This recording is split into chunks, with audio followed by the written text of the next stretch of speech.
$450 a day in sales. That's where this brand was. Then they made one marketing move. It cost them almost nothing, and daily sales hit $45,000. Same product, same market, completely different marketing strategy. That brand is Gymshark. Today they're valued at $1.5 billion, selling in 131 countries with 96% of sales direct to consumer. No retail partners, no traditional advertising, and for the first 8 years, no outside funding. Today we're breaking down exactly what Gymshark did and how you can use the same marketing strategy regardless of what industry you're in. We'll cover the problem, the insight, the specific marketing tactics, the science behind why it worked, and wrap up with the marketing playbook you can take away to use in your marketing. Here's the market Gymshark entered in 2012. Fitness apparel was owned by Nike, Adidas, and Under Armour. Decades of brand equity, global retail distribution, marketing budgets in the billions. You can't outspend them. You can't outdistribute them. You're not getting shelf space at Dick's Sporting Goods with a sewing machine and $1,000. But those giants had a blind spot. YouTube was creating a new type of fitness creator, not famous athletes, not celebrities, just regular people grinding in the gym, posting their workouts, building audiences that trusted them the way you trust a close friend. Passionate, obsessive audiences who wanted to train like them, look like them, and wear what they wore. Nike and Adidas weren't paying attention. These creators were too small, too niche, too unknown. That blind spot was the entire opportunity. The gatekeepers had changed. Traditional marketing pays for access to audiences through TV, magazines, and retail placement. The gatekeepers were media companies and retailers. But in 2012, the real gatekeepers in the fitness world were YouTube and Instagram creators, and they didn't want money. They wanted gear. So Gymshark made a list of niche fitness creators, people like Lex Griffin and Matt Olgus, with loyal followings in the gym community. They sent them free product, no contract, no formal agreement, just, here's the stuff, wear it if you like. They wore it, they posted about it, and their audiences, people who genuinely trusted these creators, went and bought it. This wasn't called influencer marketing back then. That term didn't exist. But the mechanism was already working. When someone you trust recommends something, you don't evaluate it like an ad. You act on it like a tip from a friend. That's what took their daily sales from $400 to $45,000. And here's the 3 marketing tactics that turned that insight into a scalable system. Tactic 1, target niche creators, not famous ones.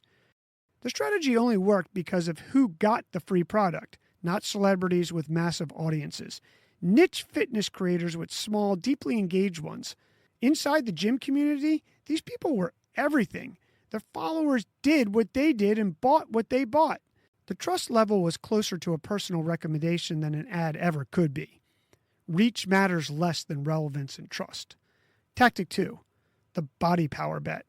In 2013, Gymshark emptied their entire bank account to book a booth at Body Power, Europe's biggest fitness expo. Every dollar they had. They brought the athletes. The athletes brought their fans. The doors opened, and the booth was mobbed within minutes.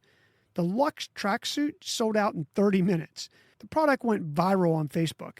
In 1 hour, 30,000 pounds in sales. Before the expo, Gymshark was unknown outside a small niche community. After it, they were a movement. What made it work wasn't the booth. It was that the community already existed online. The expo just gave it a physical moment to ignite. Tactic 3, turn customers into participants. Most brands sell to customers. This strategy converts them into community members. Gymshark created the Gymshark Athletes Program, an invite-only roster of creators who didn't just wear the brand, they co-created product lines.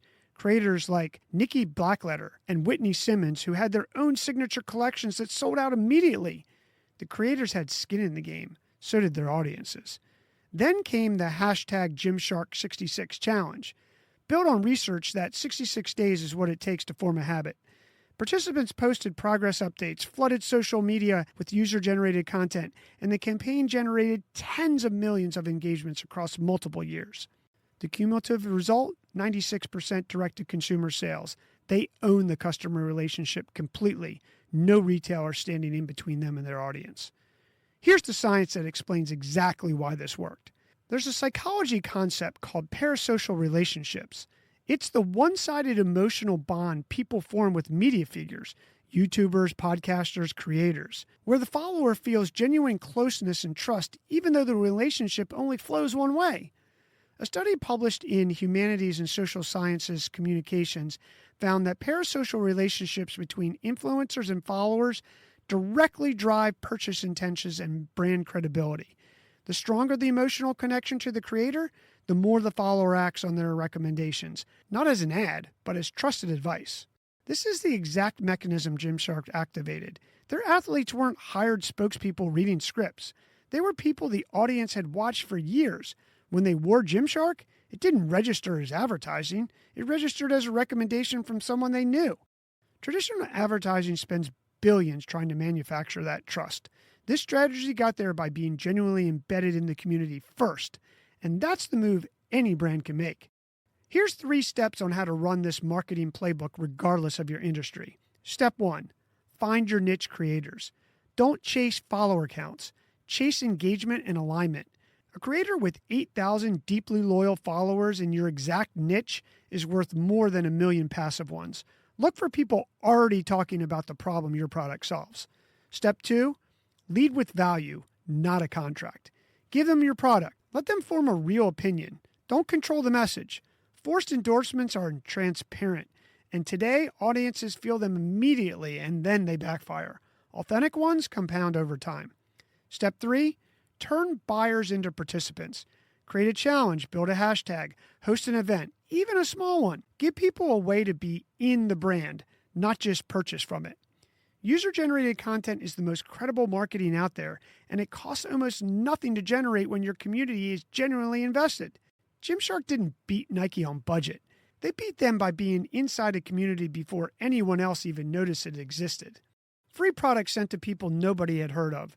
A booth at a trade show funded by emptying a bank account. A community challenge built around a habit formation study. None of it was expensive, but it did require knowing exactly where the audience lived, what they trusted, and showing up there before the big brands ever looked. The lesson isn't do influencer marketing. Everyone does influencer marketing now. The lesson is that Gymshark didn't buy their way into that community. They were already part of it, and that made every dollar they spent worth 10 times what the competitor's dollar was worth. In short, be genuine. Let your customers be in your brand, and give before you ask. Your marketing move.